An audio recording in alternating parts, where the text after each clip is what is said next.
শাড়ি দিয়ে, একটু লিপস্টিক কিনে দিয়ে, চুলের একটা ক্লিপ কিনে দিয়ে, একটা ভালো শাড়ি কিনে দিয়া স্ত্রীর উপরে যদি এত অধিকার আছে যে কোনদিন মৃত্যু পর্যন্ত কোন প্রেমের হাসি, ভালোবাসার আদান প্রদান আপনি ছাড়া আর কারো সাথে করতে পারবে না, এইটা যদি আপনার অধিকার এভাবে প্রতিষ্ঠিত হয়, তাহলে এই হাসি যিনি দিলেন, এই দাঁত, এই সুন্দর চোখ, এই রূপ, এই যৌবন আল্লাহ তাআলা দিলেন, তার সামনে কোনো পীর অথবা কবরের সামনে যদি হাত পাতে আল্লাহ বরদাস্ত করেন না। কথা কি বুঝে আসছে? কথা বুঝে আসছে? আলহামদুলিল্লাহ বলেন। আলহামদুলিল্লাহ। বুঝলেই আমাদের কষ্ট সার্থক। আলহামদুলিল্লাহ বলুন। আমরা যেন আল্লাহরে চিনতে পারি, বুঝতে পারি। আমার বিশ্বাস করুন, কোরআন আমার সামনে, আল্লাহর কসম, কোন জীবিত পীর, কোন মৃত্যু পীর আমার ভাগ্যের ভালো বা মন্দ করার কোন অধিকার রাখে না, রাখে না, রাখে না। কোন পীর ফু দিয়ে আমার ভাগ্যকে ভালো বানাই দিতে পারবে না, পারবে না, এবং আমার একটা চুলও বাঁকাও করতে পারবে না। খাইরিহি ওয়া শাররিহি মিনাল্লাহি তাআলা। আমার ভালো, আমার মন্দ করার একমাত্র মালিক কে? আল্লাহ। এক আঙ্গুল আকাশের দিকে উঁচু করে চিৎকার দিয়ে বলুন, কে? আবার বলেন, আবার বলেন, আবারও বলুন। হাত নামান। আল্লাহ কবুল করুন, বলেন আমি। আর প্রায় 22টা স্টেট সফর করলাম কয়েক বছর মিলায়। তো একবার আমার প্রোগ্রাম হলো ক্যালিফোর্নিয়া, লস অ্যাঞ্জেলেস। এখানে আমার 3 দিন প্রোগ্রাম। তারা একটা দিন আমাকে রাখলো সাইট সিন দেখার জন্য। আমাকে নিয়ে গেল লস অ্যাঞ্জেলেস থেকে সান দিয়েগো। সান দিয়েগো হচ্ছে প্যাসিফিক ওশানের পাশে। এইখানে আছে সি ওয়ার্ল্ড, অর্থাৎ সমুদ্রের মধ্যে যা কিছু আছে তা তারা সেখানে উঠায় রাখছে। বিশাল জায়গা, দেখতে অন্তত 4 দিন লাগে পুরা এলাকা দেখতে। তা আমার হাতে সময় 5 ঘন্টা। 5 ঘন্টা আমাকে দেখতে হবে। আমি বললাম গুরুত্বপূর্ণ জিনিসগুলি আমার দেখাও। তো নিয়ে গেল। এই আপনাদের মাঠটা যত বড়, এরকম একটা বড় পুকুর। সেই পুকুরের মাঝখানে আছে একটা ওয়াল, আর ঠিক মাঝখানে আছে একটা মঞ্চ, আর 10,000 লোক বসতে পারে এরকম একটা গ্যালারি। ওরকম একটা গ্যালারিতে আমাকে বসালো টিকিট কাটায়া। ওখানে মাছের খেলা দেখানো হবে। যারা খেলা দেখাবে তারা হাতে তুড়ি দিল, সঙ্গে সঙ্গে 2টি মাছ ওই পাশ থেকে তারা ভিতরে বড় গেট আছে, সেই গেট দিয়ে এপারে চলে আসলো। আমি লক্ষ্য করলাম খেলা যারা দেখাবে তাদের মুখের কথা, বাঁশির আওয়াজ, হাতের ইঙ্গিত মাছে বোঝে। মাছটার বুকটা সাদা, একদম সাদা, আর পেছনের দিকটা কালো। যখন উঁচু হয় তখন মনে হয় কোনো সৌদি প্রিন্স হবে। কালো কাপড় গায়ে দেয় সাদা জামার উপরে, ঠিক ওরকম মনে হয়। তো যারা খেলা দেখাবে তারা এভাবে হাতে তালি দিল, মাছেও তার 2টি পাখা নিয়ে হাতে তালি দিল, ওয়েলকাম করলো দর্শকদেরকে। অনেকগুলি খেলা দেখালো এই মাছ। এক একটা খেলা দেখাইয়া যখন স্টেজের সামনে গিয়া মাছ হা করে, তখন বড় বড় বালতির ভিতরে ছোট ছোট মাছ আছে। এই মাছগুলি 2-3 বালতি তার মুখের মধ্যে ঢুকায় দেয়।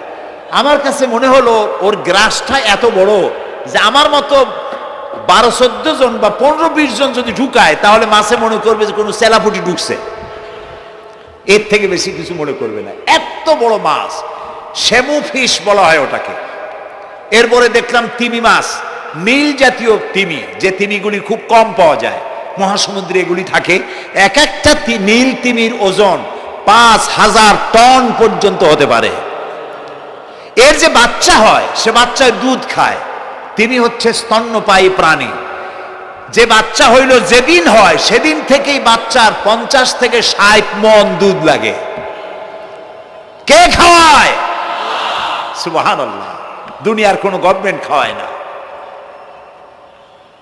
দুনিয়ায় স্থলভাগে পিঁপড়া থেকে শুরু করে হাতি পর্যন্ত, ছোট্ট চেলা পোকা থেকে শুরু করে সাপ, বড় বড় পাইথন পর্যন্ত, টোনাটুনি পাখি থেকে শুরু করে ঈগল পর্যন্ত, নদীর ভিতরে চেলাপুটি থেকে শুরু করে তিমি মাছ পর্যন্ত অসংখ্য প্রাণী সকাল বেলায় খালি পেটে জঙ্গল থেকে, গর্তের মধ্য থেকে, বাসা থেকে, পানির মধ্য থেকে যার যার আস্তানা ছেড়ে আহারের অনুসন্ধানে শত সহস্র কোটি প্রাণী সব যার যার ক্ষুধার পেট নিয়ে বেরিয়ে যায়।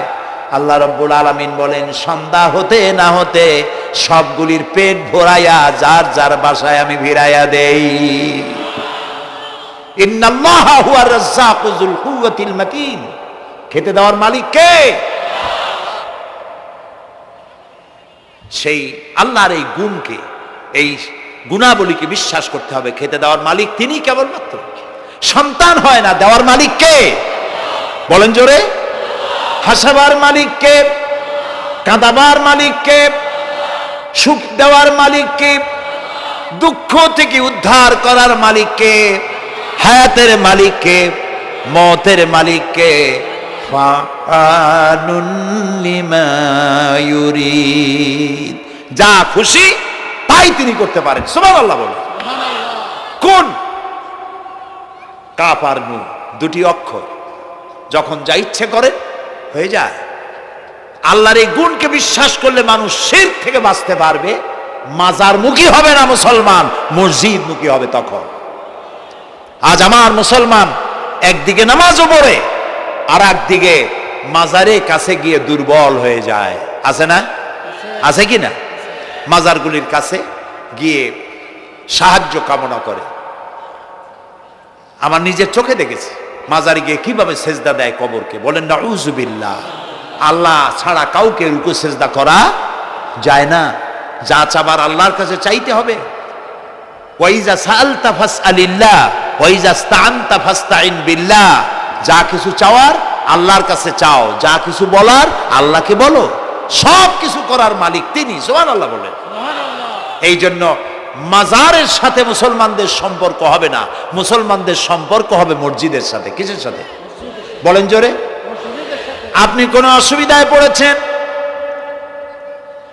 মাজলুম হয়েছেন, অত্যাচারিত হয়েছেন, চাকরির সমস্যা হয়েছে, ঘরে খাবার নাই, অসুখ বিসুখ হয়েছে, নানান ধরনের সমস্যায় পড়েছেন, কোনো মাজার নয়, কোনো পীর নয়, মসজিদের ভিতরে চলে যান, উজু করে মসজিদে ঢুকে 2 রাকাত কাজায়ে হাজাতের নামাজ পড়েন। রাসূলুল্লাহর উপরে যখনই বিপদ হতো তিনি নামাজে দাঁড়ায় যেতেন। সুবহানাল্লাহ বলো। আপনি কেন যাবেন একটা কবরের কাছে? আপনার সাহায্য কামনার জন্য কোনো পীর নয়, আপনার সাহায্যের জন্য কোনো কবর নয়। সাহায্য পাওয়ার জন্য কে? আল্লাহ চান আপনার ঈমানটা খালেস হোক। আল্লাহ তাআলা এটা বরদাস্ত করতে পারেন না যে মানুষ কারো কাছে গিয়া আরেকজনের কাছে গিয়ে নথি স্বীকার করুক। আল্লাহ সহ্য করেন না। ইন্না শিরকা লাযুলমুন আযীম। শিরক হচ্ছে মস্ত বড় জুলম, অত্যাচার। আল্লাহ সব থেকে অপছন্দ করেন কোন গুনাহ? বলেন শিরক। আল্লাহ সহ্যই করেন না। কেন করেন না? একটা যুক্তিতে আসে। যারা বিবাহ করেছেন তাদের স্ত্রী যদি স্বামীর সাথে যে ধরনের হাসি খুশি প্রেমের আদান প্রদান করে, স্বামী ছাড়া যদি আরেকজন পুরুষের সাথে এরকমের ভাব বিনিময় করে, ফোনে কথা বলে, প্রেম করে, খুব সুন্দর করে ভালোবাসা দিয়ে যদি চিঠি লেখে অন্য পুরুষের কাছে অথবা প্রেম নিবেদন করে, তাহলে স্বামীদের অবস্থা কেমন হবে বলেন? এইটার জবাব দিতেও যদি দেরি হয় তো খুবই কুলক্ষণ। হ্যাঁ, ভয়ানক হবে, ভয়ানক হয়ে যাবে। নিজের চরিত্র যতই যা হোক, বউর চরিত্র ভালো চাই। আচ্ছা বলেন তো, স্ত্রী আপনার সঙ্গে যেভাবে প্রেমের হাসি হাসে, প্রেম নিবেদন করে, ওই রকম আরেকটা পুরুষের কাছে সাথে করলে আপনার সহ্য হয় না কেন? আপনি স্ত্রীর উপরে আপনার অধিকারটা কতখানি, কি জন্যে? আপনার স্ত্রীর যে হাসি, যে মিষ্টি হাসি, যা আপনার প্রাণ কেড়ে নেয়, ওই হাসিতে আপনার কোনো অবদান আছে? বলেন। তার যে টানা টানা চোখ, সুন্দর ভ্রু, মাথায় অনেক লম্বা চুল, শরীরটা সুন্দর, যৌবন, রূপ, এর ভেতরে আপনার কোনো অবদান আছে? হ্যাঁ আছে, একটু তো আছেই। আপনি যে যে মুখ দিয়ে বউটা হাসে সেই ঠোঁটে একটু লিপস্টিক লাগাইছেন, যে চোখের জন্য আপনি পাগল সেই চোখে একটু কাজল লাগাইছেন, শরীরটাকে পেঁচাবার জন্য সুন্দর একটা শাড়ি কিনে দিছেন। আমার এই বক্তব্য দিয়ে আমি কোনো পীরকে অমর্যাদা করছি না। পীর সাহেবদের কাছে পীর কোনো শরীয়তের শব্দ নয়, কোরআন এবং হাদিসে কোথাও পীর বলে কোনো শব্দ নাই, এটি ফার্সি শব্দ। এই শব্দের অর্থ হলো বৃদ্ধ। তো পীর যদি বৃদ্ধ হয় ভালো কথা, তিনি যদি আলেম হন আরো ভালো কথা। কিন্তু বাপ পীর ছিল, উনিও সেই সুবাদে পীর, ইলেম নাই তো, না নিজের কাছেই তো টর্চ নাই, আপনাকে অন্ধকারে উনিও ম্যানহোলের মধ্যে পড়বে, আপনারে নিয়ে পড়বে। আলেম হইতে হবে, পীর যদি হয় আলেম হইতে হবে, 1 নম্বর কথা। 2 নম্বর কথা হলো তিনি ব্যবসায়ী হবেন না, ধর্মের নামে তিনি ব্যবসা করবেন না, তিনি মানুষকে হেদায়েতের পথ দেখাবেন, প্রয়োজনে জেলে যাবেন, প্রয়োজনে ফাঁসির মঞ্চে দাঁড়াবেন। তিনি নিজেকেই ইসলামের সব আমি করি, আর ইসলাম কারো কাছে নাই। যারা ইসলাম করলো 70-80 বছর ধরে, রাজনীতির পথ দেখালো, তারা ইসলামের দল না, ওনারটাই ইসলামের দল। এই ধরনের ফাজলামি বক্তব্য থেকে বিরত থাকতে হবে, এই ধরনের বেয়াদবিপূর্ণ বক্তব্য থেকে বিরত থাকতে হবে। আমার দোকানে খাঁটি ঘি পাওয়া যায়, আর কারো দোকানে খাঁটি ঘি পাওয়া যায় না। ইসলাম নিয়ে এই ধরনের মনোপলি বিজনেস করতে দেওয়া হবে না। প্রিয় ভাই সব, আমরা পীর সাহেবদের চিনি। পীর ছিলেন শাহজালাল রহমতুল্লাহ আলাইহি, সুবহানাল্লাহ। যুদ্ধ করা লাগে না, আজান দিয়েছেন, মূর্তির মাথা ভাঙ্গা চুর চুর হয়ে পড়ে গিয়েছে।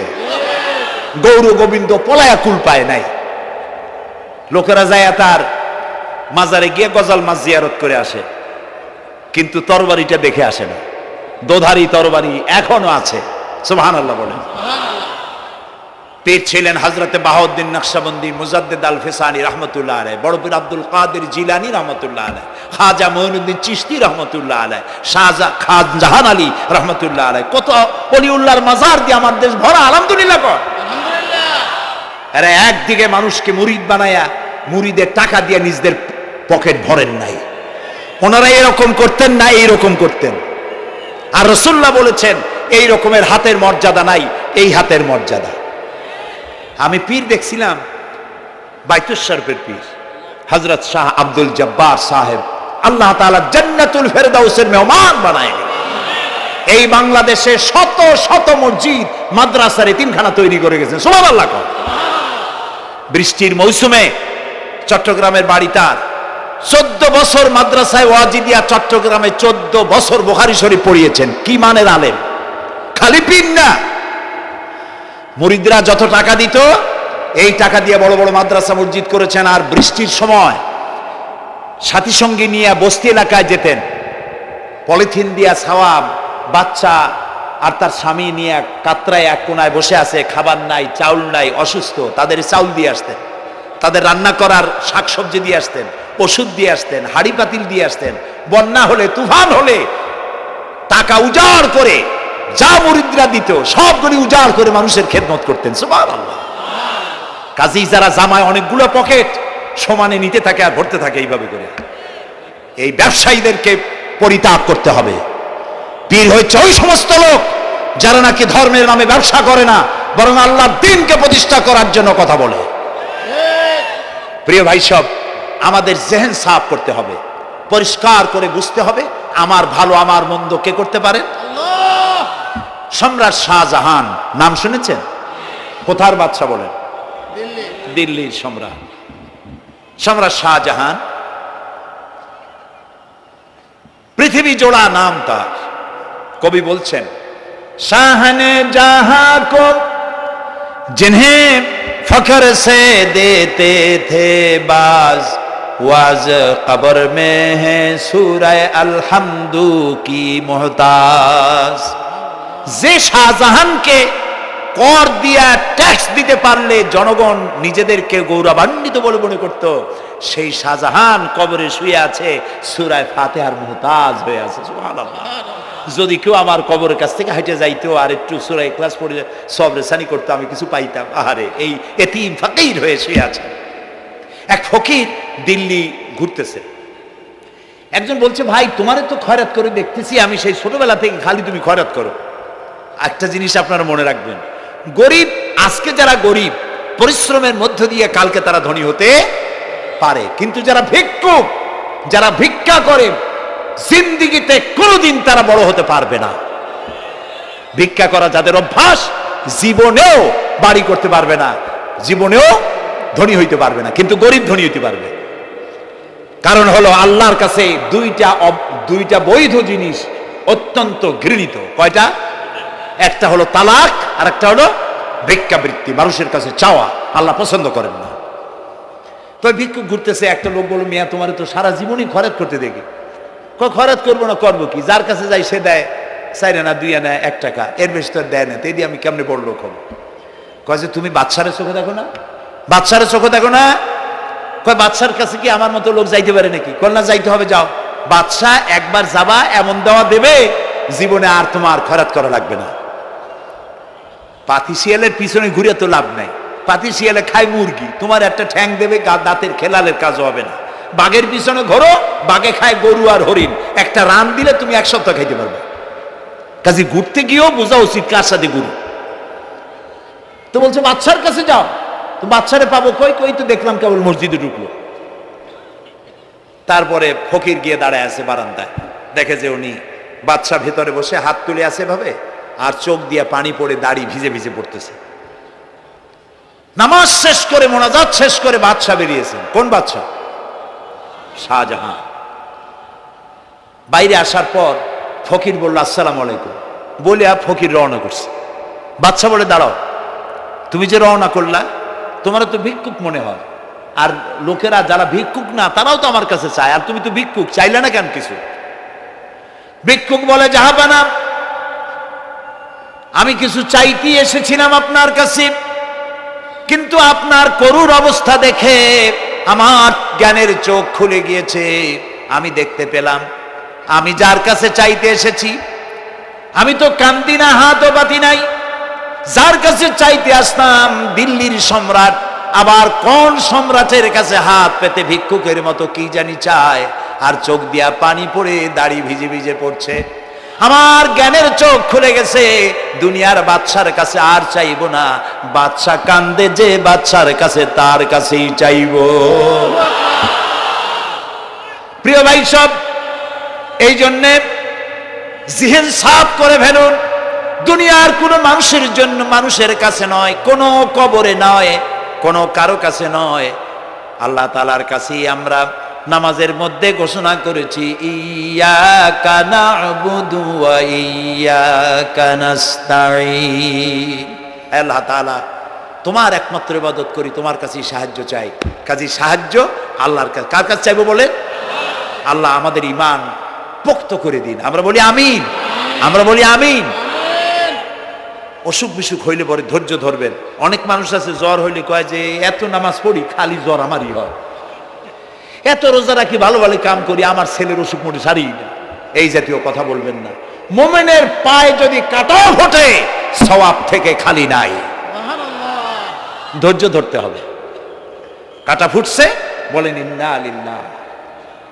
আজাবান লিল মুমিন, মুমিনের জন্য বড়ই আশ্চর্য ব্যাপার, বিপদ হইলেও শুকর আদায় করে, আর সুখে থাকলেও শুকর আদায় করে। সুবহানাল্লাহ বিহামদি।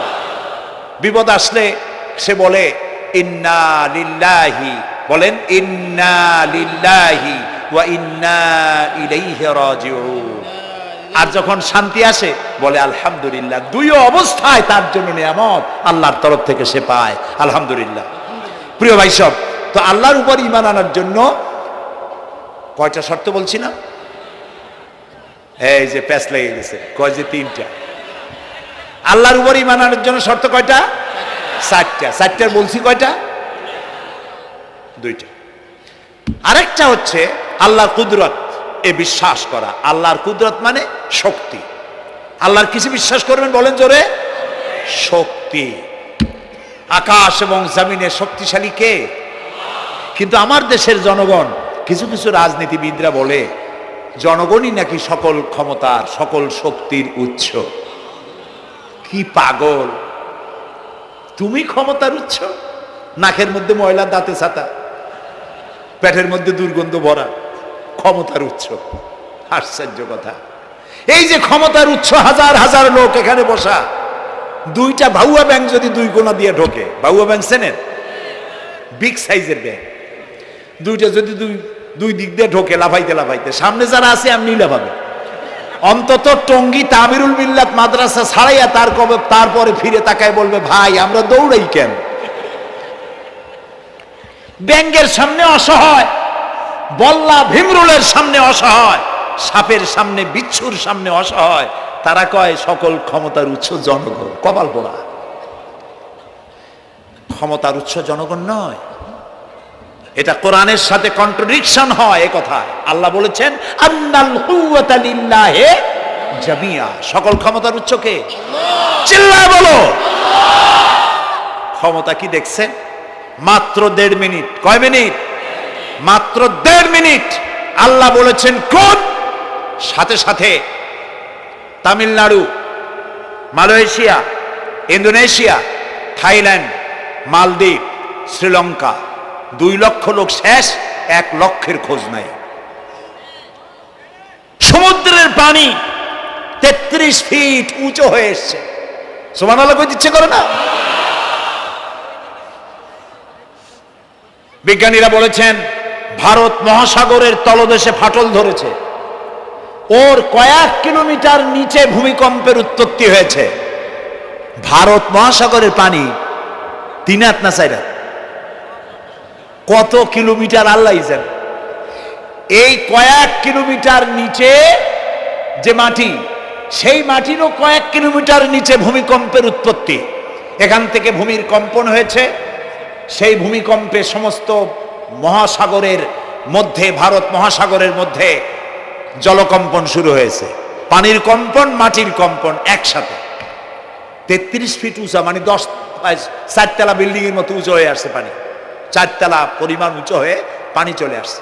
বাড়ি গাড়ি সব কিছু খড় কুটার ন্যায় সব উড়িয়ে দিয়েছে। এগুলোরে কপাল পোড়া নাস্তিক যেগুলি, তারা বলে প্রাকৃতিক দুর্যোগ। ওর বাপের মাথা। আচ্ছা, প্রাকৃতিক দুর্যোগ, প্রকৃতি কি? কোন জন্তুর নাম?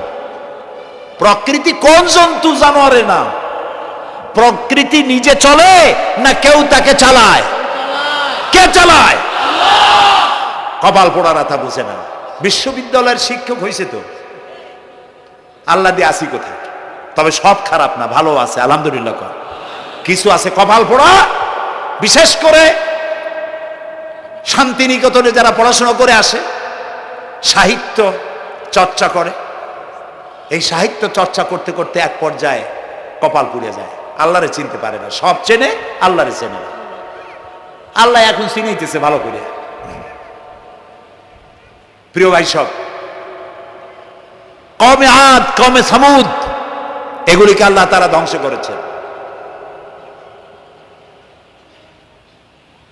কিয়ামতের আগে এই যে 7টা আকাশ, এই আকাশ সম্পর্কে অবিশ্বাসীরা তারা বলেছে আকাশ বলতে কিছুই নেই, এটা নাকি অনেক দূরে, তাই নীলা নীলে দেখা যায়। কি কপাল পোড়া চিন্তা করেন, নীলা নীলা দেখা যায়। এই আকাশ মহাশূন্য। এই আকাশগুলিকে, আকাশ কয়টা? কয়টা স্তর? 7টা। এগুলি কাতাইয়ে সিজিল্লিল কুতুব। কোরআনে কারিমে আল্লাহ তাআলা বলেছেন কিতাবের পৃষ্ঠার মতো কিয়ামতের আগে একটার পর একটা ঠাস ঠাস করে পড়বে, ভেঙে চুরে চুরমার হয়ে যাবে। ওয়াইদাল বিহারু ফুজ্জিরাত, আল্লাহ তাআলা বলছেন ইদাস সামাউ ফাতারাত ওয়াইদাল কাওয়াকিবু ইনতাসারাত ওয়াইদাল বিহারু ফুজ্জিরাত। আকাশের তারকাসমূহ বিক্ষিপ্ত হয়ে পড়বে। অসংখ্য তারকারাজি, বিশাল বিশাল তারকা বিক্ষিপ্ত হয়ে পড়বে।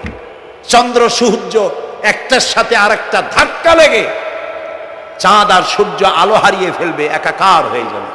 পাহাড়গুলো উঁচু করে আল্লাহ তাআলা জমিনের উপরে আছাড় মারবেন, কাল ইহনিল মানফুস, তুলার মতো উড়ে চলে যাবে। সুবহানাল্লাহ বলবা না? কত বড় শক্তি আল্লাহ পাকের। ওয়াইদাল বিহারু ফুজ্জিরাত, সমুদ্র সমূহ বিদীর্ণ হয়ে যাবে। সমুদ্রে যত পানি আছে সমস্ত পানিগুলি নিঃশোষিত হয়ে যাবে মাটির তলায় এবং সেখানে অগ্নুৎপত্তি হবে। কোরআনে কারীম আল্লাহ বলে দিয়েছেন গোটা সমুদ্রগুলিতে আগুন জ্বলতে থাকবে। এগুলি কিয়ামতের আলামত। আল্লাহ পাকের অফুরন্ত মেহেরবানি। এই যে কানের কাছ দিয়ে গুলিটা চলে গেছে, কানে লাগে নাই, বাড়ির কাছ থেকে কিয়ামত হয়ে গেল, বাংলাদেশে আল্লাহ বাঁচাই দিলেন। সুবহানাল্লাহ বলো, আলহামদুলিল্লাহ বলেন। আমাদের প্রতিবেশী দেশগুলিতে যেভাবে আঘাত লাগছে, ওর 1000 ভাগের 1 ভাগের আঘাত কয়েক সেকেন্ড যদি বাংলাদেশে হতো, আমাদের সব অপরিকল্পিত শহর, রাজুক পারমিশন দিয়েছে 3 তলার, করা হয়েছে 7 তলা। এইভাবে অপরিকল্পিত যত বিল্ডিং আছে এগুলি পচা সিমেন্ট দিয়ে, পচা ইট দিয়ে তৈরি করা হয়েছে। 2-3 সেকেন্ডের ভূমিকম্প যথেষ্ট এই শহর লণ্ডভণ্ড করে দেওয়া। অসংখ্য মানুষ মারা যাবে, অসংখ্য বাড়িঘর শেষ হয়ে যাবে। এদেরকে রেস্কিউ করার মতো মডার্ন ইকুইপমেন্টসও গভর্নমেন্টের কাছে নাই। এই জন্য আল্লাহর কাছে সেজদা দিয়া গুনার তওবা করতে হবে, আল্লাহ আমাদের মাফ করে দাও, আমার এই গরিব দেশটাকে কিয়ামত পর্যন্ত এই গজব থেকে বাঁচাও।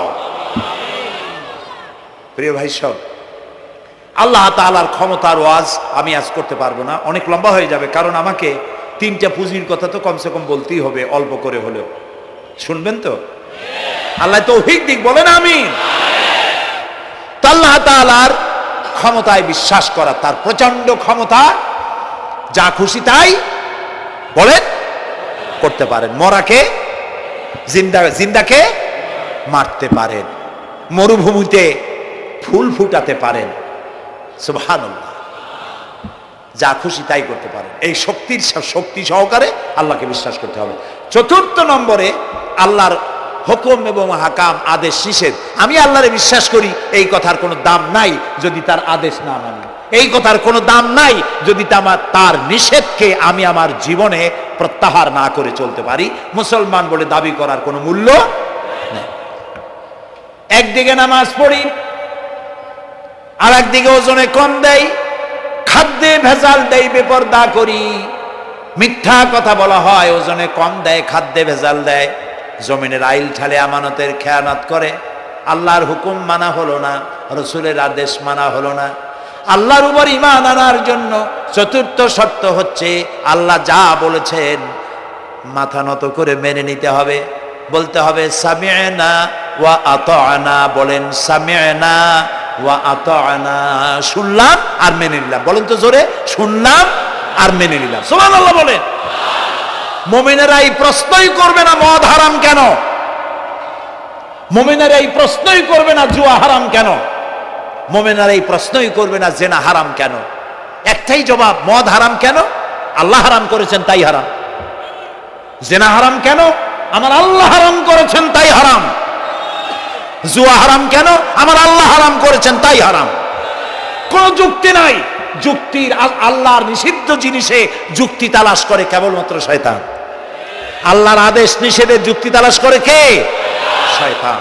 মুমিনের কাজ হলো সামি'না, বলেন, ওয়া আতা'না, শুনলাম আর মানলাম, বাস, শেষ কথা, খালাস।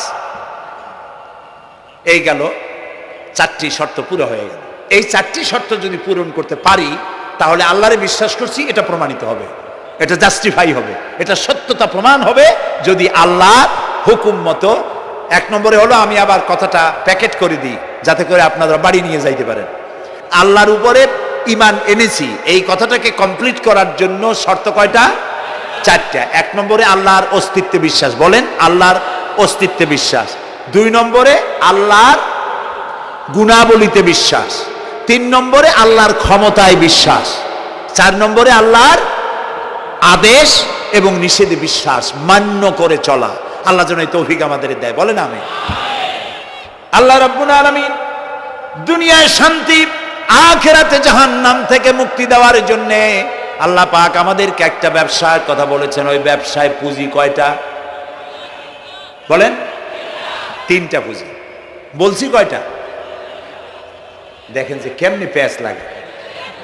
বলছি মাত্র একটা, সে একটা ডাল বাইর করছি 4টা। এবার আসেন মূল পয়েন্টে।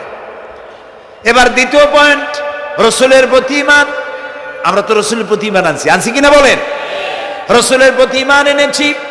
আমাদের এই ঈমান যথেষ্ট নয়, কারণ আমাদের ঈমান হলো রবিউল আউয়াল মাসে ঈমান তাজা হয়, ঠিক না?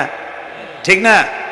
রবিউল আউয়াল মাস যখন আসি, ব্যানারটা নাই, শামিয়ানাটা নাই, রাস্তাগুলিতে ফ্ল্যাগ লাগাই আর আলোকসজ্জা করি। মন্ত্রীরা আসেন, নেতারা আসেন, সিরাতুন নবী মাহফিলে দাঁড়ায় বলেন নবীর আদর্শ অনুসরণ করা ছাড়া উপায় নাই। অথচ ওনার পা থেকে শুরু করে মাথা পর্যন্ত নবীর আদর্শ নাই। আবার এই নেতা রামকৃষ্ণ মিশনে, রামকৃষ্ণ পরমহংসদেব তার মঞ্চে গিয়ে বলেন রামকৃষ্ণের নীতির ছাড়া বিকল্প কিছুই নেই। আবার গৌতম বুদ্ধের জন্মবার্ষিকী উদযাপনের জন্য সেখানে গিয়ে বলেন গৌতম বুদ্ধের অহিংস নীতি অনুসরণ করা ছাড়া জাতির যোগীনাথ হওয়ার আর কোনো পথ নাই। যেখানে যায় সেই জায়গার গুলি ধরে। রবিউল আউয়াল মাস আসতে পারে, আলোকসজ্জা করে ইয়া নবী সালামু আলাইকা, ইয়া রাসূল সালামু আলাইকা। এরপরে গরম গরম জিলাপি রাসূলুল্লাহকে বুঝায় দেওয়া হলো, হে রাসূল আপনি তাকিয়ে দেখেন কত মহব্বত আপনারে করি, আপনার মহব্বতের জন্য আমাদের শহরের কোনো মিষ্টির দোকানে আর মিষ্টি নাই, সব আমরা খাইয়া শেষ করছি। এই হলো মহব্বত। এই মহব্বতে এই ঈমানে কাজ হবে না। এই ঈমানে বলেন কাজ হবে না।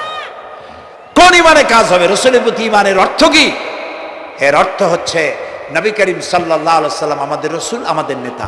আমাদের রাসূল আমাদের নেতা, আমরা তার উম্মত, তার অনুসারী। অনুসারীর কাজ কি? নেতার পূর্ণাঙ্গ অনুসরণ করণ। রাসূলুল্লাহর আনুগত্য করতে হবে, এটা কে বলেছেন? আল্লাহ রাব্বুল আলামিন সূরা আলে ইমরানের মধ্যে বলেছেন কুল ইন কুনতুম তুহিব্বুনাল্লাহ ফাত্তাবিউনি ইউহিব্বুকুমুল্লাহ ওয়া ইয়াগফির লাকুম যুনুবাকুম আল্লাহু গফুরুর রহিম। হে নবী আপনি বলুন, তোমরা যদি আল্লাহকে ভালোবাসো তাহলে তোমার কাজ হচ্ছে, তোমরা যদি আল্লাহকে ভালোবাসো তাহলে তোমরা আমার আনুগত্য করো, আমার অনুসরণ করো। কার? রাসূলের। বলেন কার? রাসূলের অনুসরণ যদি তোমরা করো, খেয়াল করে শুনতেছেন তো? আল্লাহ তাআলা বলছেন নবী আপনি বলেন তোমরা যদি আল্লাহকে ভালোবাসো, তোমাদের এই দাবি যদি সত্য হয়, তাহলে আমার অনুসরণ করো, আমার আনুগত্য করো। আমার অনুসরণ, আমার আনুগত্য করলে পরে তোমাদেরকে আল্লাহ রাব্বুল আলামিন ভালোবাসবেন এবং তোমাদের তামাম জিন্দেগির সমস্ত গুনাহ খাতা আল্লাহ তাআলা মাফ করে দিবে। আমরা কি গুনাহ মাফ করাইতে চাই? বলেন চাই? আসুন রাসূলের আনুগত্য করুন। রাসূলের আনুগত্য কিরকম? রাসূল যেভাবে মুছ কাটছে আমরা সেইভাবে মুছ কাটবো। তিনি দাড়ি যেভাবে রাখছেন আমরা সেইভাবে রাখবো। তিনি চুল কাটছেন যেভাবে সেইভাবে করব। তিনি পায়ের নখ, হাতের নখ যেভাবে কাটছেন সেইভাবে করব। তিনি যেভাবে বিবাহ করেছেন সেই সুন্নত অনুযায়ী বিবাহ, তিনি যেভাবে দেশ চালাইছেন সেইভাবে দেশ চালাবো। রাসূলের অনুসরণের অর্থ শুধু এই নয় যে তিনি যেভাবে সুরমা লাগাইছেন আমি ওইরকম সুরমা দেব, তিনি যেভাবে কদু খাইছে আমিও কদু খাবো, এইটা নয়। এটা নয়, শুধু রাসূলের আনুগত্য হবে মুরগির ফার্ম থেকে শুরু করে জাতিসংঘ পর্যন্ত, জীবনের সব ক্ষেত্রে। আর বিশ্বাস করতে হবে তিনি শেষ নবী, তারপর আর কোন নবী আসবে না। আল্লাহ রাব্বুল আলামিন সূরা আহজাবের মধ্যে বলেছেন মা কানা মুহাম্মাদুন আবা আহাদিম মির রিজালিকুম ওয়ালাকিন রাসূলুল্লাহি ওয়া খাতামান নাবিয়্যিন। মুহাম্মদ সাল্লাল্লাহু আলাইহি ওয়াসাল্লাম তোমাদের কোন পুরুষদের পিতা নন, তিনি আল্লাহর রাসূল এবং তাকে দিয়ে নবুয়তের মিশনকে খতম করে দেওয়া, কমপ্লিট করে দেওয়া হয়েছে। আর কোন নবী, রাসূলুল্লাহ বলেছেন লা নাবিয়্যা বাদি ওয়ালা রাসূল, আমার পরে আর কোন নবী আসবে না, রাসূল আসবে না। কথা বুঝে আসছে? আল্লাহর নবীর পরে আর কোন নবী হবে না। আল্লাহর নবী বলেছেন, একটি ইমারত তৈরি করে তার ভিতরে একটা ইট যদি খালি থাকে, একটি ইটের জায়গা যদি শূন্য থাকে, তাহলে সকলের চোখে ধরা পড়বে। ওই ইটখানা দিলে পরে বিল্ডিংটা কমপ্লিট হয়ে যায়। নবুয়তির যে ইমারত আল্লাহ তৈরি করেছিলেন, ওর ভিতরে একটা ইটের অভাব ছিল। আল্লাহ পাক আমাকে দিয়ে সেই শূন্য জায়গা পূরণ করে দিয়ে নবুয়তের মিশনকে কমপ্লিট করে দিয়েছেন। রাসূলুল্লাহ বলেছে, আমার পরে আর কেউ নবী হবে না। পৃথিবীর সব মুসলমানদের আকীদা, মুহাম্মদ সাল্লাল্লাহু আলাইহি ওয়াসাল্লামের পরে যদি কেউ নবুয়তের দাবি করে সে কাফির, হাজার বার কাফির। তাকে যারা নবী মানবে তারাও। রাসূলুল্লাহ বলেছেন, আমার পরে 30 জন মিথ্যেবাদী নবুয়তের দাবি করবে। তার মধ্যে একজন তো দাবি করছে রসুলের জীবদ্দশায়, একটা ছিল মেয়ে লোক আর একটা ছিল পুরুষ। পুরুষটার নাম ছিল মুসাইলামা কাযযাব, নামই ছিল কাযযাব। কাযযাব মানে মিথ্যাবাদী। দেখছেন অবস্থা, নামই মিথ্যাবাদী। উম্মতেরা কইল যে আপনি তো একজন নবী, আমরা সৌভাগ্য আর দুর্ভাগ্য হোক আপনারা নবী বলে মানলাম। মুহাম্মদ সাল্লাল্লাহু আলাইহি ওয়াসাল্লামের কাছে প্রায় জিবরাইল আসে আর ওহী আনে, আর আপনি আমাদের কোনো ওহী দিতে পারলেন না পর্যন্ত। কয় যে কেবল না নবী হইলাম, অপেক্ষা করো, ওহী আসবে না। বেশ কিছুদিন যাওয়ার পর খুব চিন্তা ভাবনা করে কয় যে ওহী একটা আসছে। উম্মতেরা সব দৌড়ে আসছে, কি ওহী? কয় যে এইমাত্র শেষ রাত্রে জিবরাইল আসছিল, আইসে আমারে কয়ে গেল, একটা সূরা নাজিল করলো। সূরাটা কি? ইন্না আতাইনাকাল আকাক ফাসাল্লি লিরাব্বিকা ওয়াজআক ইন্না শানিয়াকা হুয়াল আবলাক। উম্মতেরা কয় সর্বনাশ, এই সূরা পড়তে গেলে তো আমরা কাইসা মরে যাব। এর অর্থ তো খুব বিকায়দা। কি সূরা নাজিল হইল আপনার উপরে? ইন্না আতাইনাকাল আকাক মানে আমি তোমাকে হুতুম পেশা দান করেছি, সুতরাং তুমি তোমার প্রভুর উদ্দেশ্যে নামাজ পড়ো আর চিৎকার মারো, কারণ তোমার শত্রুরা সাদা এবং কালো বর্ণের। আমরা তো আগামাথা কিছু বুঝলাম না, কি ওই? আচ্ছা ঠিক আছে, পয়গম্বর মুহাম্মদ সাল্লাল্লাহু আলাইহি সাল্লামকে তার উম্মতেরা নিয়ে যায় তাদের বাগানে, মাঝে মধ্যে নিয়ে যায়। নিলে পরে যে কুয়ায় পানি থাকে না, শূন্য কুয়া পানিতে ভরে যায়। যে গাছতলা দিয়ে তিনি হেঁটে যান, যে খেজুর গাছে খেজুর নাই, সেই গাছতলা দিয়ে রাসূল হেঁটে গেলেন, গাছে ফল ধরে যায়।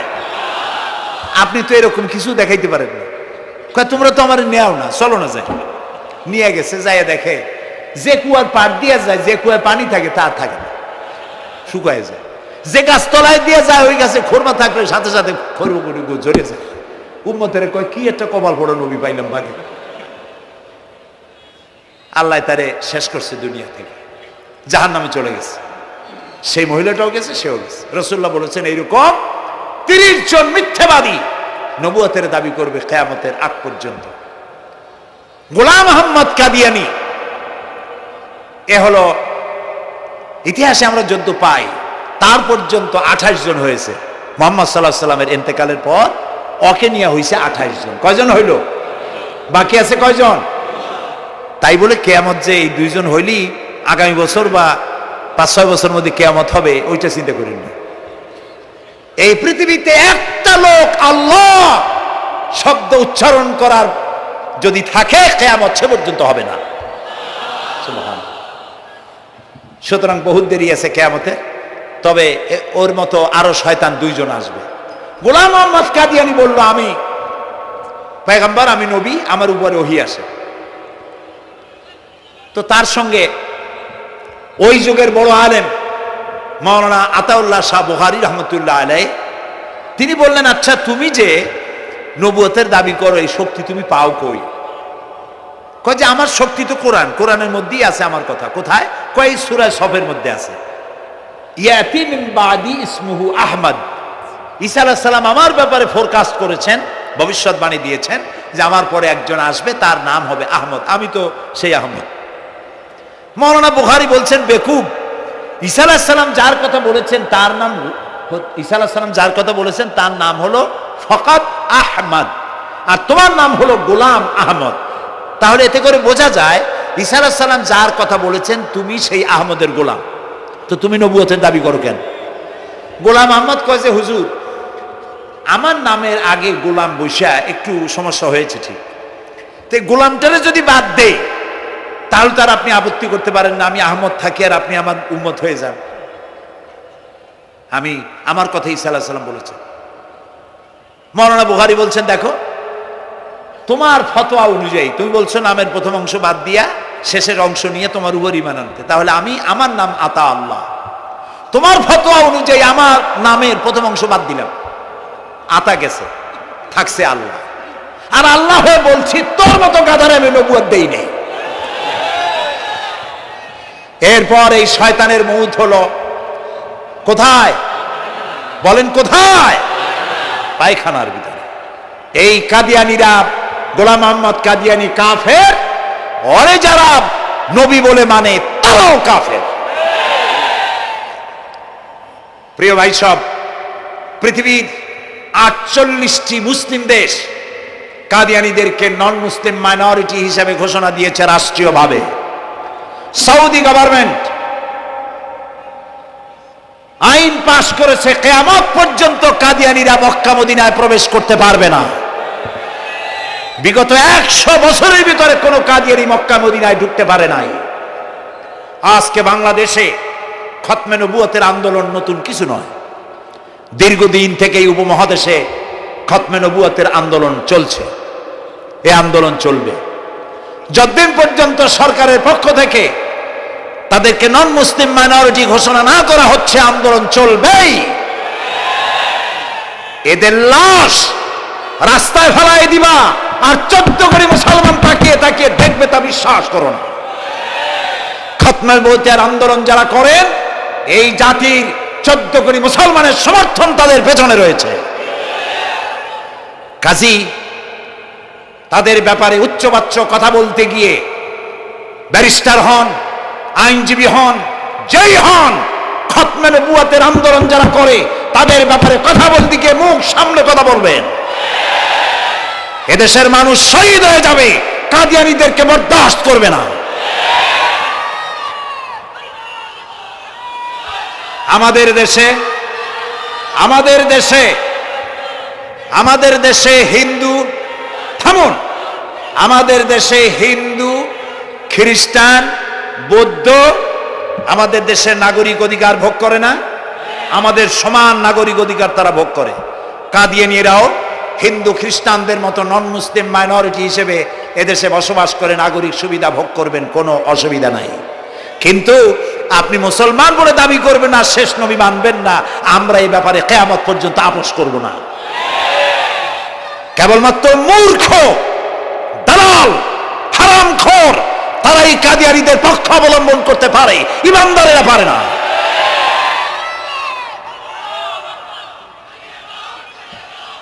কাদিয়ানীরা যে সব মসজিদ তৈরি করে, এগুলি মসজিদ নয়, এগুলি উপাসনালয়। হিন্দুদের মন্দিরকে যেভাবে আমরা সম্মান করি, ওদের উপাসনালয়কেও সম্মান করি। কিন্তু কাদিয়ানীরা যতদিন মুসলমান নামের পরিচয় দিতে থাকবেন, আমরা আমাদের অধিকার আদায়ের জন্য সুশৃঙ্খলভাবে গণতান্ত্রিক পদ্ধতিতে আমরা এই অধিকার আদায়ের চেষ্টা করব। খতমে নবুয়তের আন্দোলন কোনো রাজনৈতিক আন্দোলন নয়, এটি আমাদের ইমানের আন্দোলন। যারা আন্দোলন করতেছেন তারা আমাদের ফরজে কিফায়ার দায়িত্ব পালন করছেন। প্রিয় ভাই সব, রাসূলের প্রতি ঈমান আনতে হলে এরকম ঈমান আনতে হবে, তারপরে আর কোনো নবী আসবে না। তারপরে কথা হলো তাকে অনুসরণ করতে হবে পায়ের নখকাটা থেকে শুরু করে মাথার চুল পর্যন্ত, জীবনের সব ক্ষেত্রে রাসূলের অনুসরণ করতে হবে। তিনি সেনাপতি ছিলেন, শ্রমিক ছিলেন, পিতা ছিলেন, নানা ছিলেন, স্বামী ছিলেন, ঠিক না? তিনি রাষ্ট্রপ্রধানও ছিলেন। আজকে যারা ধর্ম আর রাজনীতি আলাদা করেন তারা মুনাফিক, মুসলমান নয়, তারা কি? মুনাফিক। এই জন্য আমাদেরকে মনে রাখতে হবে নবী করিম সাল্লাল্লাহু আলাইহি সাল্লাম রাষ্ট্র পরিচালনা করেছেন। যারা ধর্ম আর রাজনীতি আলাদা করে তারা মুসলমান হিসাবে আল্লাহর কাছে পরিচিত হতে পারবেন না। প্রিয় ভাই সব, নবীজি মক্কা থেকে মদিনা এলেন, মদিনায় এসে রাষ্ট্রপ্রধানের দায়িত্ব পালন করলেন। আজ তিনি রাষ্ট্রপ্রধান, কোরআন হলো সংবিধান, কোরআনের আইন চালু করে দিলেন।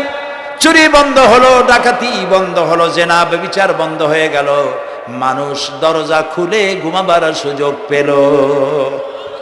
সুবহানাল্লাহ, সুবহানাল্লাহ। নবী করিম সাল্লাল্লাহু আলাইহি ওয়াসাল্লাম একটি সুন্দর সুখী সমাজ পৃথিবীতে চালু করে গেলেন। আজ আমাদের ভাগ্য যদি খুলতে হয়, রাসূলের অনুসরণ করি আমাদেরকে রাষ্ট্র পরিচালনা করতে হবে। ইসলাম সন্ত্রাসকে প্রশ্রয় দেয় না, ঠিক না ভাই? আমাদেরকে যারা সন্ত্রাসী বলে, ওরাই তো সন্ত্রাসের দাদা, ওরা সন্ত্রাসের জন্মদাতা। আমাদেরকে সন্ত্রাসী বলো? আমি আমেরিকায় বক্তব্য করেছি, লন্ডনে বক্তব্য করেছি, আমি তাদেরকে বলছি তোমরা আমাদেরকে সন্ত্রাসী বলো, আমাদের দেশে যাইয়া দেখো, তোমাদের এখানে সমস্ত সুপার মার্কেটগুলি সব বন্ধ হয়ে যায় বেলা 4টায়, কোনো মার্কেট খোলা থাকে না। কেন খোলো না? তোমরা সিকিউরিটি দিতে পারবে না বলে খোলো না।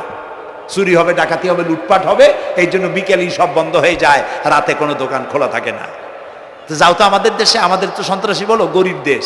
আমাদের দেশের বাবুরহাটে, নরসিংদীর কাছে বাবুরহাট, যেটাকে এই দেশের ম্যানচেস্টার বলা হয়, সারা রাত কোটি কোটি শত কোটি টাকার কাপড় চোপড় বেচা কিনা হয়, পুলিশের গন্ধ খুঁজে পাওয়া যায় না, সারা রাত বেচা কিনা হয়। গ্রামের বাজারগুলি যায় দেখেন, আমাদের দেশে যশোরে, খুলনায়, উত্তরবঙ্গে রাত 2টা 2:30 পর্যন্ত বেচা কিনা হয়, ঠিক না?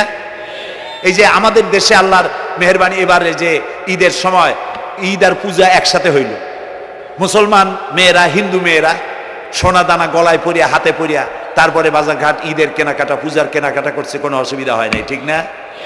আল্লাহর মেহেরবানি, র্যাবে জি যা করার করছে। মক্কা শরীফে, মদিনা শরীফে দেখলাম লোকেরা হাত তুলে, বাংলাদেশি লোকেরা ওখানে যারা আছে, র্যাবের জন্য দোয়া করছে, আল্লাহ র্যাবের প্রতি তুমি রহমত নাজিল করো, আল্লাহ রহম করুন, কোন আমি।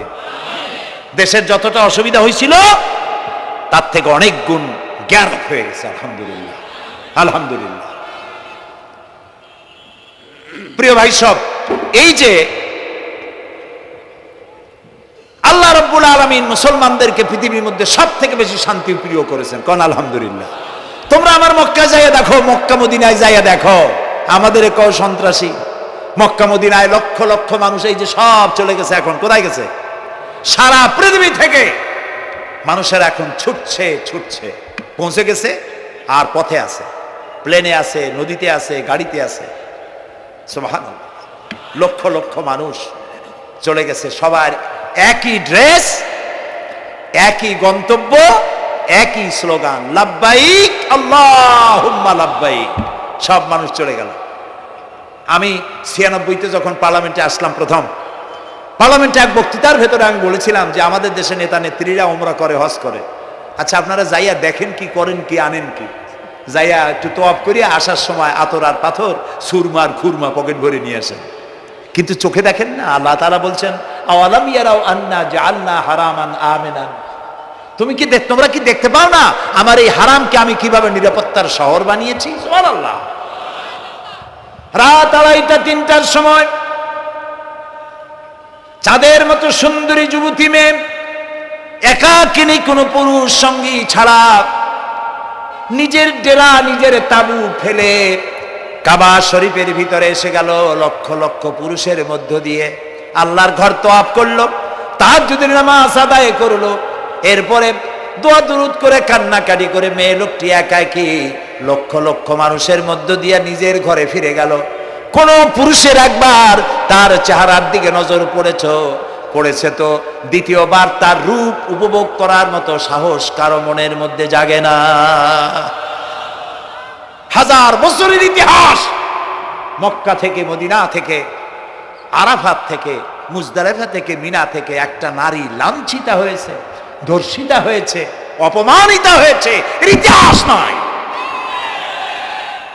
প্রিয় ভাই সব, প্রসঙ্গক্রমে এই টঙ্গী লক্ষ লক্ষ লোকেদের সমাবেশ হয়, আলহামদুলিল্লাহ বলো। হতেই পারে তাবলিগি জামাতের ভাইয়েরা এখানে উপস্থিত হন, সারা দেশ থেকে, বিভিন্ন দেশ থেকেও লোকজন আসে, এক জায়গায় বসে আল্লাহ বিল্লাহ করে, মোনাজাত করে। এটা মনে আসলো তাই বলতেছি।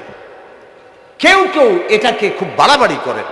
সে বাড়াবাড়িটা হলো, কেউ কেউ বলেন আরাফাতের পরেই দ্বিতীয় এই সমাবেশ। এই বেয়াদবি শব্দটাকে উচ্চারণ করবেন না আল্লাহর হস্তে। কোথায় টঙ্গী, কোথায় আরাফাত, আর কোথায় টঙ্গী? কি এর সাথে আপনি কি মিলান? আপনি বলুন এখানে লক্ষ লক্ষ লোক হয়েছে, আমরাও দেখতে পাচ্ছি লক্ষ লক্ষ লোক হয়, কিন্তু আপনি কেন দ্বিতীয় সমাবেশ বলেন? কেন আপনি আরাফাতের ময়দানের পরে এই কথা বলেন? মহাগুনাহ, মহাবেয়াদবি। আরাফাতে যাওয়া ফরজ, টঙ্গীতে আসা নফল নয়। আপনি কিসের সাথে কি তুলনা করেন? জিন্দিগিতে এই চিন্তা করবেন না। কিছু কিছু লোক আছে গ্রামের মধ্যে, অবশ্য কোনো আলেম, কোনো মুরব্বীরা এইসব কথা বলেন না। মূর্খ যারা, তারা এই ধরনের কথা ছড়াইছে গ্রামে। 3 বার টঙ্গীতে আসতে পারলে 1 হজের সওয়াব হয়। বলেন নাউজুবিল্লাহ। শুধু 3 বার না, কিয়ামত পর্যন্ত লোকের এখানে আসতে থাকলে আরাফাতের ময়দানে 1 সেকেন্ডের যে সওয়াব হবে তাও হবে না। আরাফাত হচ্ছে সেই ময়দান যেখানে আদম আলাইহিস সালাম থেকে শুরু করে মুহাম্মদ রাসূলুল্লাহ সাল্লাল্লাহু আলাইহি সাল্লাম পর্যন্ত সব নবীদের চোখের পানি শুকিয়েছে। পৃথিবীর কোটি কোটি মানুষ এখানে কাঁদছে। আর আল্লাহ রাসূল বলেছেন, আল হাজ্জুল মাবরুর লাইসা লাহুল জাযাউ ইল্লাল জান্নাহ। একটা কবুল হজের সওয়াব আল্লাহর কাছে বেহেশত দেওয়া ছাড়া আর কিছুই নেই। মান হাজ্জা লিল্লাহ ফালাম ইয়ারফুস ওয়ালাম ইয়াফসুক রাজা কায়াউমিন ওয়ালাদাতহু উম্মুহু, রাওয়াহুল বুখারী। বুখারী শরীফের হাদিস। রাসূলুল্লাহ বলছেন, আরাফাতের ময়দান থেকে হাজিরা যখন বেরিয়ে যায় সন্ধ্যায়, মা যেমন নিষ্পাপ সন্তান প্রসব করে, আরাফাত থেকে হাজিরা তেমন নিষ্পাপ হয়ে বেরিয়ে যায়। আল্লাহর হস্তে আপনারা এই তুলনাটা কেউ করবেন না। বলবেন অনেক বড় সমাবেশ হয়েছে, লক্ষ লক্ষ লোক হয়েছে, বাস শেষ। এটা দ্বিতীয় সমাবেশ, আরাফাতের পরে এটা দ্বিতীয় স্থান অবলম্বন করেছে, এইসব বাজে কথা আর একদিন বলবেন। মহাবেয়াদবি যদি কেউ বলে থাকেন, আস্তাগফিরুল্লাহ পড়ুন, পড়েন আস্তাগফিরুল্লাহ। আল্লাহ সবাইকে ক্ষমা করুন, বলুন আমিন। এখানে আসতে দোয়া কবুল হবেই, কোনো গ্যারান্টি নেই, কোনো গ্যারান্টি নাই। কিন্তু রাসূলুল্লাহ বলেছেন আরাফাতের ময়দানে দোয়া কবুল হয়। রাসূলুল্লাহ বলেছেন, আল্লাহর ঘরের কাছে দাঁড়ায়া মুলতাজিমে দাঁড়ায়া এমন কোন দোয়া করি নাই যে আল্লাহ কবুল করেন নাই। কাজে এই সব চিন্তা করবেন না। প্রিয় ভাই সব, রসুলের প্রতি ঈমান আনতে হলে রসুলের জীবনকে জানতে হবে। রসুলের জীবন আমরা অনেকেই জানি না। বাংলা ভাষায় বহুত বইপত্র বেরিয়েছে রসুলের জীবনী সংক্রান্ত। মেহেরবানি করে কিনবেন এবং পড়বেন। রসুলের প্রতি ঈমানের অর্থ হলো রসুলুল্লাহর পা থেকে শুরু করে মাথা পর্যন্ত সবটা আমল করা এবং তাকে মোহাব্বত করা। রসুলকে কি করবো আমরা?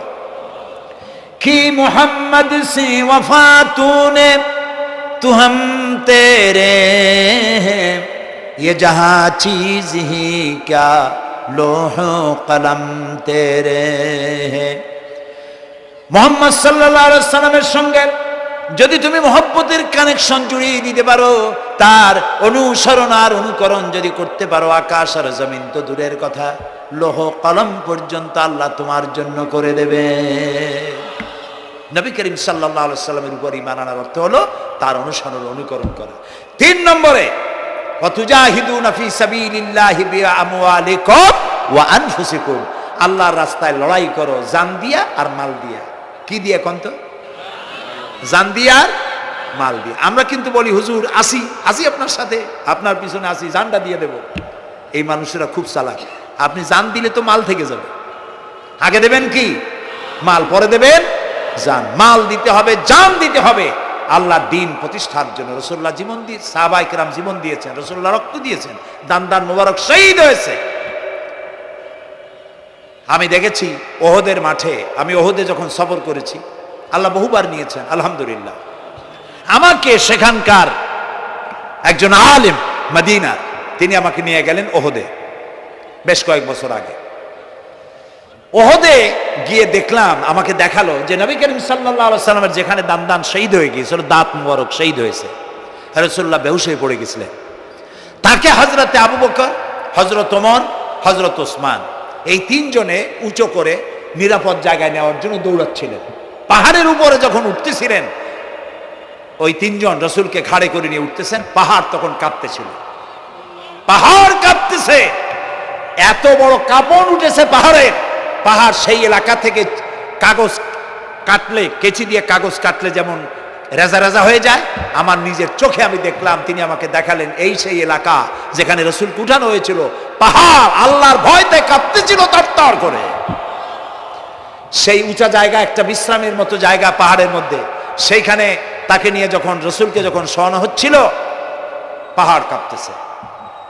নবী করিম সাল্লাল্লাহু আলাইহি সাল্লাম তখন বলছেন, উসবুতি ইয়া জিবাল, উসবুতি ইয়া জিবাল, ইন্নাকা আলাইয়া নবিয়ান ওয়াস সিদ্দিকিন ওয়াস শাহীদাইন। হে পাহাড়, উসবুতি ইয়া জিবাল, হে পাহাড় থেমে যা, তোর উপর আল্লাহর নবী, তোর উপরে সিদ্দিক আর দুইজন শহীদ দাঁড়িয়ে আছে, থেমে যা। পাহাড় থেমে গেল। সিদ্দিক হযরত আবু বকর, দুইজন শহীদ তোর উপরে, হযরতে ওমর, হযরতে উসমান রাদিয়াল্লাহু তাআলা আনহুমা। কবে শহীদ হবে? রাসূলুল্লাহ আজকে বলতেছেন তোর উপরে দুইজন শহীদ দাঁড়িয়ে আছে। এইভাবে কষ্ট করেছেন নবীজি, ক্ষুধায় কষ্ট করেছেন, যুদ্ধ করেছেন।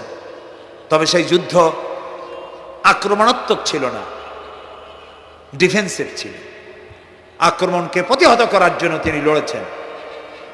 প্রিয় ভাই সব, এত কষ্ট করার পর তিনি যে দিন কায়েম করে গিয়েছিলেন, আল্লাহ তাআলা বলছেন, ওয়াতুজাহিদুনা ফি সাবিলিল্লাহি, আল্লাহর রাস্তায় লড়াই করো জান দিয়ে আর মাল দিয়ে আমার দ্বীনকে প্রতিষ্ঠা করার জন্য। যদি তোমরা ইসলাম বুঝে থাকো, এরই মধ্যে তোমাদের জন্য কল্যাণ নিহিত রয়েছে। সুবহানাল্লাহ বলেন, এরই মধ্যে কল্যাণ।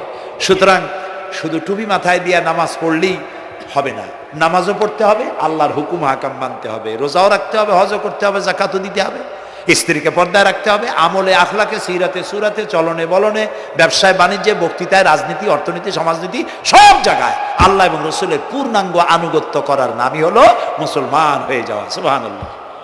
এই মুসলমান হইতে পারবো আমরা? আল্লাহ যেন তৌফিক দেখেন, আমিন। সবাই বলেন আমিন।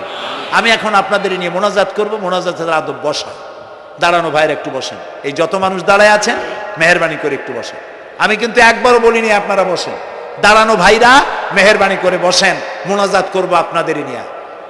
প্রায় 2 লক্ষ লোক মারা গেছে ভূমিকম্পে, আর 1 লাখের উপরে নিখোঁজ। তাদের জন্য দোয়া করবেন না? যে আল্লাহ আমাদের বাঁচায় দিলেন, তার জন্য দোয়া শুকর আদায় করবেন না?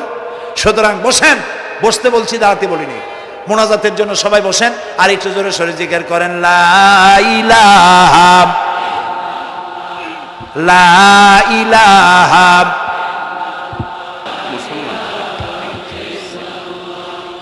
ঘামে শেষ হয়ে গেছে।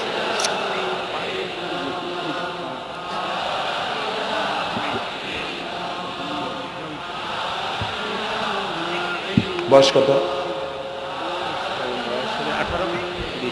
বাড়ি কোথায়?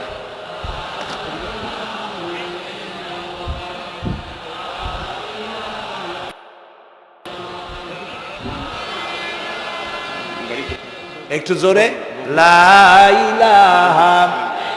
এভিডেন্স করছো? বসো বসো।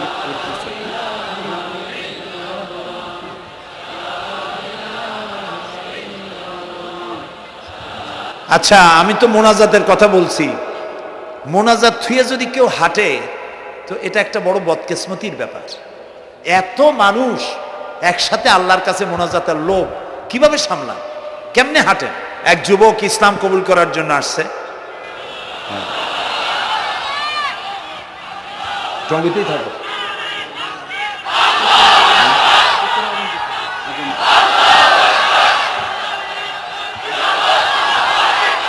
জি,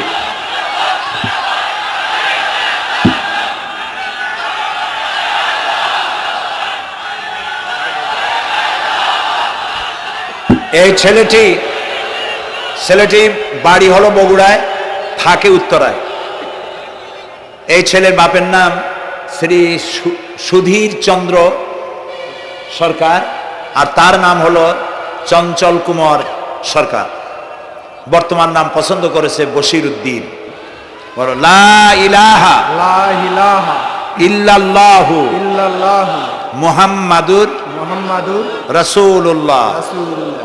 আল্লাহ ছাড়া আল্লাহ ছাড়া কোনো ইলাহ নাই, কোনো ইলাহ নাই, মাবুদ নাই, মাহবুব নাই, উপাস্য নাই। উপাস্য নাই। মুহাম্মদ মুহাম্মদ সাল্লাল্লাহু সাল্লাল্লাহু আলাইহি ওয়াসাল্লাম আলাইহি সাল্লাম আল্লাহর আল্লাহর প্রেরিত প্রেরিত রাসূল। রাসূল। আশহাদু আন আশহাদু আন লা ইলাহা লা ইলাহা ইল্লাল্লাহু ইল্লাল্লাহু ওয়াহদাহু ওয়াহদাহু লা শারীকা লা শারীকা লাহু লাহু ওয়া আশহাদু আন্না ওয়া আশহাদু আন্না মুহাম্মাদান মুহাম্মাদান আবদুহু আবদুহু ওয়া রাসূলুহু। ওয়া রাসূলুহু। আমি সাক্ষ্য দিচ্ছি আমি সাক্ষ্য দিচ্ছি আল্লাহ ছাড়া আল্লাহ ছাড়া কোনো ইলাহ নাই, কোনো ইলাহ নাই, মাবুদ নাই, মাহবুব নাই, উপাস্য নাই। উপাস্য নাই। তিনি এক, তিনি এক, তিনি একক, তিনি একক, তার কোনো তার কোনো অংশীদার নাই। অংশীদার নাই। আমি আরো সাক্ষ্য দিচ্ছি আমি আরো সাক্ষ্য দিচ্ছি মুহাম্মদ মুহাম্মদ সাল্লাল্লাহু সাল্লাল্লাহু আলাইহি ওয়াসাল্লাম আলাইহি সাল্লাম আল্লাহর আল্লাহ বান্দা বান্দা এবং এবং তার তার প্রেরিত রাসূল। প্রেরিত রাসূল। বলো আসসালামু আলাইকুম। আসসালামু আলাইকুম। আপনারা জবাব দেন। এই ছেলেটি এখন আমাদের মধ্যে নিষ্পাপ। আমাদের সকলের আমলনামায় পাপ আছে। রাসূলুল্লাহ বলেছেন, যখন একজন মুশরিক ইসলাম কবুল করে, কালেমা পড়ে, বিশ্বাস করে, অর্থ সহকারে উচ্চারণ করে, তার পিছনের সমস্ত গুনাহ খাতাকে আল্লাহ তাআলা মাফ করে দেন। সুতরাং আমরা তার জন্য দোয়া করি, আল্লাহ যেন তাকে খাঁটি মুসলমান বানায় দেন। আমরা সবাই বলি আমিন। প্রিয় ভাই সব, মোনাজাতের পর এশার আজান হবে। আমরা বা জামাত এশার নামাজ পড়ে যাব ইনশাআল্লাহ। বলেন ইনশাআল্লাহ।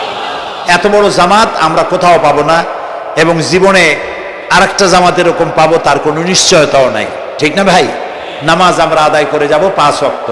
কি বলে, এখানে সারা জীবন 5 ওয়াক্ত নামাজ সঠিকভাবে আদায় করব, আর এশার নামাজ আমরা এখানে জামাতে আদায় করে যাব। আর এই বিশাল মাহফিল তৈরি করতে অনেক খরচ হয়েছে। আপনারা নিশ্চয়ই দেখতে পান এত বড় প্যান্ডেল করতে কত টাকা খরচ হতে পারে, এবং তারা প্রচেষ্টা করেছে। আপনারা এই লাইটিং, মাইকিং, প্যান্ডেল, স্টেজ, তারপরে পোস্টার, গেট ইত্যাদি তৈরি করতে বহু টাকা খরচ হয়েছে। আপনারা যাওয়ার সময় মেহেরবানি করে তাদেরকে চতুর্দিকে ড্রাম এবং চাদর নিয়ে লোকেরা দাঁড়িয়ে থাকবে, আপনারা আল্লাহর হস্তে তাদেরকে কিছু সহযোগিতা করে যাবেন। রাজি আছেন আপনারা? রাজি আছেন? আল্লাহ আপনাদেরকে তৌফিক দিন। মা বোনেরা যারা এসছেন, মা বোনদের জন্য আজকে তেমন কোনো কথা বলতে পারলাম না, তবে যা বলেছি নারী এবং পুরুষ সকলের জন্য সমভাবে প্রযোজ্য।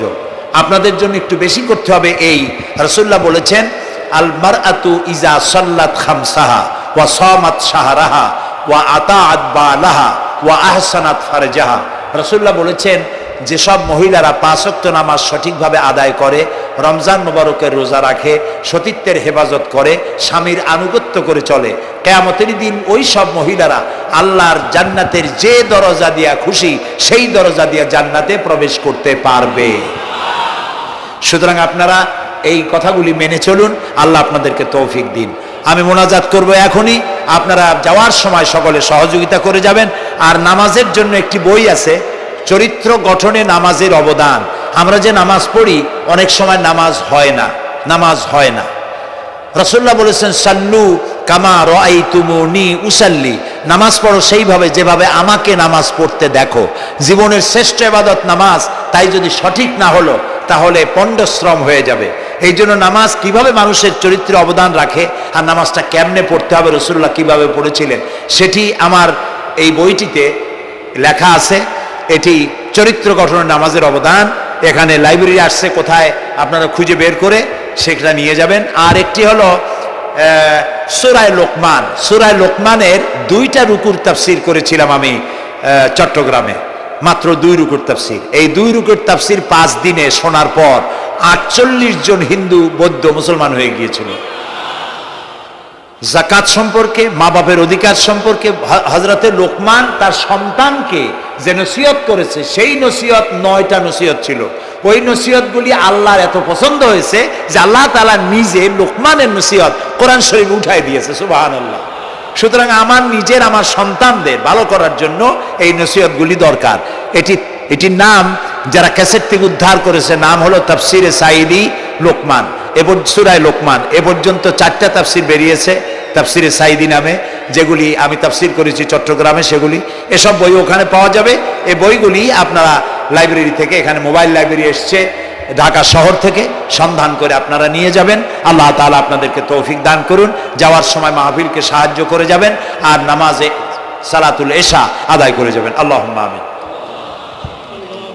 ربنا ظلمنا أنفسنا وإن لم تغفر لنا وترحمنا لنكونن من الخاسرين ربنا لا تزغ قلوبنا بعد إذ هديتنا وهب لنا من لدنك رحمة إنك أنت الوهاب أي الله تعالى হাজার হাজার মুসলিম জনতা, পুরুষ এবং নারী, আমরা তোমার দরবারে হাত তুলেছি, গুনার বোঝা মাথায় নিয়ে হাত তুলেছি। দয়া করে আমাদের জিন্দেগীর সমস্ত গুনাহ খাতাকে আল্লাহ মাফ করে দাও। আয় আল্লাহ তাআলা, আমাদের মধ্য থেকে আমাদের মা বাপ যাদের দুনিয়া থেকে বিদায় হয়ে গেল, কবরগুলিকে জান্নাতের টুকরায় পরিণত করে দাও। রব্বির হামহুমা কামা রব্বায়ানি সগীরা, সবাই পড়েন রব্বির হামহুমা কামা রব্বায়ানি সগীরা। আয় আল্লাহ তাআলা, तमाम পৃথিবীতে আজ মুসলমানেরা বড়ই বিপদে আছে। হায় আল্লাহ তাআলা, বিপদগ্রস্ত মুসলমানদেরকে তুমি সাহায্য করো রব্বুল আলামিন। ইরাকের মাজলুম মুসলমানদের হাতে ইরাকের জমিন উঠায় দাও। হায় আল্লাহ তাআলা, জালিমদেরকে তুমি নস্তনাবুদ করে দাও। আল্লাহ তাআলা, বাংলাদেশ আমাদের প্রিয় জন্মভূমি, এই দেশের উপরে তোমার খাস রহমত নাজিল করো। হায় আল্লাহ তাআলা, ভূমিকম্পে আশেপাশের দেশগুলির মারাত্মক ক্ষতি হয়ে গেল। আল্লাহ তাআলা, তুমি আমাদেরকে দয়া করে বাঁচাই দিয়েছো। কিয়ামত পর্যন্ত আসমান আর জমিনের সব মুসিবত থেকে আমাদের দেশকে তুমি হেফাজত করো রব্বুল আলামিন। আমাদের স্ত্রী পুত্র পরিজন যাদেরকে তুমি দান করেছো, সবগুলিকে দিনদার, ইমানদার, নামাজি মুসলমান বানাইয়া দাও। আয় আল্লাহ তাআলা, এই মাহফিলের আয়োজন যারা করেছেন, কষ্ট করেছেন, পয়সা দিয়েছেন এবং দেবেন, সকলকে আল্লাহ তাআলা ইমানে কামেল সকলকে দিয়ে দাও। আমাদেরকে তোমার মকবুল বান্দাদের মধ্যে শামিল করে নাও। আল্লাহ তাআলা, যারা হজে চলে গেছেন, যারা রাস্তায় আছেন যাওয়ার পথে, এবং আরো যারা যাবেন, আল্লাহ তাআলা সকলের যাতায়াত আসান করে দাও, সকলের হজকে কবুল করে নাও। যারা হজ করেন নাই, এই মাঠে আজকে যারা উপস্থিত, মন চায় যেতে, আল্লাহ তাআলা তাদেরকে যাওয়ার ব্যবস্থা করে দাও। আল্লাহ তাআলা, মা বোন যারা এসেছেন, মা বোনদের গুনাহ খাতাকে মাফ করে দাও, মা বোনদের অসুখ ব্যাধি মাফ করে দাও, তাদের কেমন আমল করার তৌফিক দাও, যাতে করে কিয়ামতে হযরতে আয়েশা খাদিজার সঙ্গে হাসর নসিব হয়ে যায়। আল্লাহ তাআলা, তোমার কাছে আরেকটা দোয়া করি, আমাদের এই বাংলাদেশে যারা বোমা মারে, আমাদের এই বাংলাদেশে যারা গ্রেনেড হামলা করে, আমাদের এই বাংলাদেশে সন্ত্রাসী তৎপরতা চালায়া যারা মানুষ হত্যা করে, তুমি তাদেরকে হেদায়েত করে দাও, তুমি তাদেরকে হেদায়েত করে দাও, তুমি তাদেরকে হেদায়েত করে দাও। আল্লাহ তাআলা, তোমার ইলমে যদি জানা থাকে ওদের নসিবে হেদায়েত নাই, তাহলে হামান, নমরুদ, সাদ্দাত, ফেরাউন, এগুলারে যেমনে তুমি ধ্বংস করছো, বাংলাদেশে যারা গ্রেনেড হামলা করে, বোমা হামলা করে, মানুষ খুন করে, ওদেরকে গজব দিয়া, লানত দিয়া বাংলাদেশ থেকে চিরকালের জন্য বিদায় করে দাও।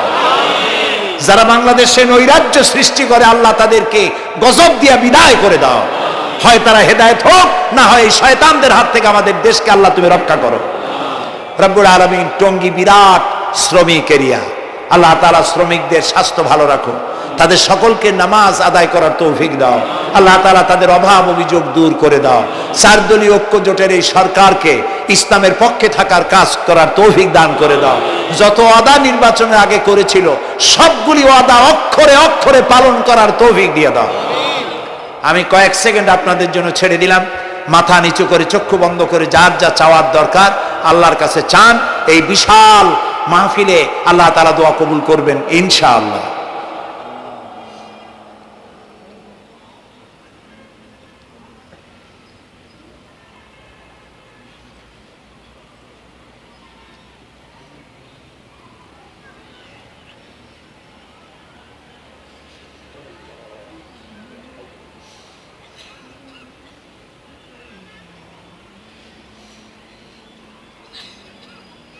হায় আল্লাহ, তোমার আরশে আজিম থেকে তুমি দয়া করে তোমার রহমতের নজর দিয়ে টঙ্গীর এই মাঠের দিকে তাকাও। আল্লাহ তাআলা, আমরা কোন পীর বুজুর্গ খাজা বাবা অথবা দুনিয়ার কোন শক্তির কাছে রাজা বাদশার কাছে হাত তুলি নেই, বিশাল আকাশের মালিকের কাছে হাত তুলেছি, আমাদের রবের কাছে হাত তুলেছি। তুমি বলেছো দৌনি আস্তাজিব লাকুম, আমারে ডাকো আমি সাড়া দেব। আল্লাহ তাআলা আমরা ডাকতেছি, তুমি দয়া করে সাড়া দাও। আমরা ডাকতেছি, আমাদের ডাকের সাড়া দাও মাবুদ। আমাদের যাদের রোগ ব্যাধি আছে আল্লাহ দয়া করে শেফায়ে আজেলা দাও, শেফায়ে কামেলা দাও। আল্লাহ তোমার কাছে আর একটা বিনীত দোয়া করি, আল্লাহ তুমি আমাদের জন্মসূত্রে যেসব নিয়ামত আমাদের শরীরে দিয়েছো, নাক, কান, চোখ, হার্ট, কিডনি, চলৎ শক্তি, বলার শক্তি, আল্লাহ মৃত্যুর আগ পর্যন্ত শরীরের এসব নিয়ামতের একটাও চিনায় নিও না বাবু। আল্লাহ তাআলা তুমি আমাদের প্রতি দয়া করো, মেহেরবান হও। মাহফিলের আয়োজন যারা করেছেন আল্লাহ তাদের এই কষ্টকে তুমি কবুল করে নাও। কিয়ামতের দিন কোরআনের সুপারিশ আমাদের জন্য নসিব করে দাও। ربنا تقبل منا إنك أنت السميع العليم وتب علينا إنك أنت التواب الرحيم سبحان ربك رب العزة عما يصفون وسلام على المرسلين والحمد لله رب العالمين واجعل آخر كلامنا عند الموت لا إله إلا الله محمد رسول الله। আসসালামু আলাইকুম ওয়া রাহমাতুল্লাহ।